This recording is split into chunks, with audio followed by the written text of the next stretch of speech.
পদোন্নতিপ্রাপ্ত আমাদের police super sir একটু কথা বলবে সরকারি সিলেকশন উনি স্যার বলবেন। স্যার একটু কাইন্ডলি বলেন স্যার।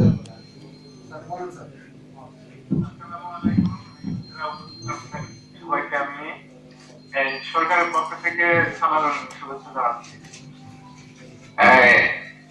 ইস্তেমার পরে এই যে আমাদের ময়মনসিংহের যে বিষয়গুলো আমরা দেখতে পাচ্ছি, এটা অত্যন্ত অনাকাঙ্ক্ষিত ঘটনা এবং সরকারের তরফ থেকে যে নির্দেশনা রয়েছে আমাদের কাছে, সেটা হচ্ছে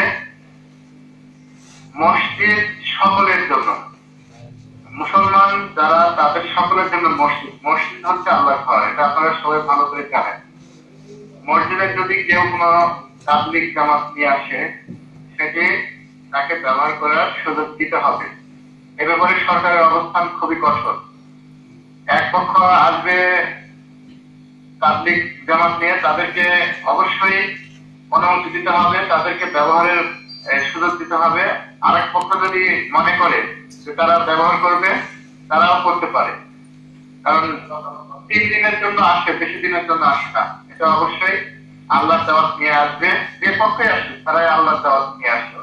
কাউকে বাধা দেওয়া যাবে না। যদি কেউ বাধা দেয়, সেটা অবৈধ হিসাবে পরিগণিত হবে এবং তাদের বিরুদ্ধে আমরা সবাই আইনগত ব্যবস্থা নেব।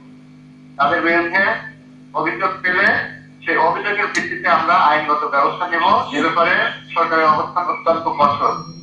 আমাদের মাননীয় পুলিশ সুপার মহোদয়ের নির্দেশনা এ ব্যাপারে খুব কঠোর অবস্থানে আমরা। কেউ কোন পক্ষকে বাধা দিবেন না, এটা হচ্ছে আমাদের সরকারি নির্দেশনা এবং অনুরোধ। কেউ কাউকে বাধা দিবেন না, যে বাধা দিবেন তার বিরুদ্ধে আমরা আইনগত ব্যবস্থা নেব। আপনারা সবাই ভালো থাকেন। আমাদের ওখানে প্রতিনিধি হিসাবে অতি সাহেব আছে, অতি সাহেবের সাথে আলাপ আলোচনা করে আপনারা সবাই সুখে শান্তিতে থাকেন, এটাই আমাদের প্রত্যাশা। তো ধন্যবাদ সবাইকে। আসসালামু আলাইকুম।